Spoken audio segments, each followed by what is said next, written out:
اب بھی آپ جیسے لاکھوں امتی حضور کے والدین کو زندہ کر کے کلمہ پڑھایا، کیا کلمہ پڑھنے کا وقت گزر نہیں گیا تھا؟ کیا بات ہے، یہ بھی دیکھیں نا کیسے کیسے مطلب شوشے چھوڑے جاتے ہیں، اس کو شوشہ کہتے ہیں کہ وہ دیکھیں نا زمانہ گزر گیا تھا تو بعد میں زمانے کا مطلب بھی وہ فوت ہو گئے تو اب کلمہ پڑھنے کا کیا فائدہ۔ تو میرا یہی سوال ہے کہ جب نبی پاک صلی اللہ علیہ وسلم نے کلمہ پڑھایا ہی 40 سال کے بعد سب کو تھا، تو جو 35 سال پہلے فوت ہو گئے ہیں ان پر تمہیں یہ لکھنے کی ضرورت ہی کیوں پیش آئی؟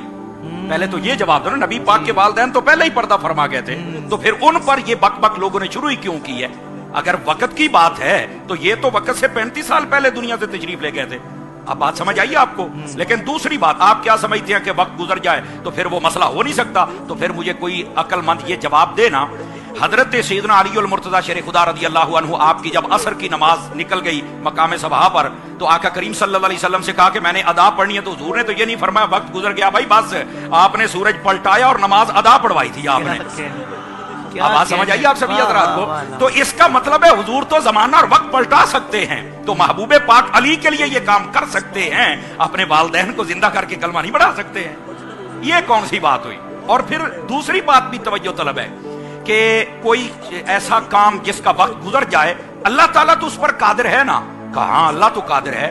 آپ دیکھیے حضرت ابراہیم علیہ السلام کی زوجہ جب آپ نے دعا فرمائی تھی کہ یا اللہ مجھے بیٹا عطا فرما، حضرت سیدنا یحییٰ کیسے زکریا علیہ السلام کی دعا پڑھ کے دیکھیں، ان کی زوجہ، ان کی عمر دیکھیں، وہ کہتے ہیں وکانت امراتی عاقر، ہماری جو بیوی ہے یہ تو بوڑھی ہو گئی ہے، بانجھ ہو گئی ہے، اب بچہ پیدا کرنے کی اس میں بظاہر صلاحیت ہی نہیں ہے، وقت گزر گیا ہے۔ وہاں بھی یہی تھا، اور فرمایا وقت تمہارے لیے گزر گیا ہے، میں تو قادر ہوں، میں تو سب کچھ کر سکتا ہوں نا۔ تو اس وقت گزرنے والی یہ توتی ہمیں نہ سنائی جائے۔ محبوب پاک صلی اللہ علیہ وسلم نے زندہ کر کے اپنے والدین کو کلمہ پڑھا کے پھر دفن فرمایا تھا۔ اور اس پر ایک بڑی خوبصورت دلیل اور بھی ہے، اور وہ یہ ہے حضرت عیسیٰ علیہ السلام مردے زندہ کریں اور باہر نکال کے کلام کریں اور پھر دفن کریں۔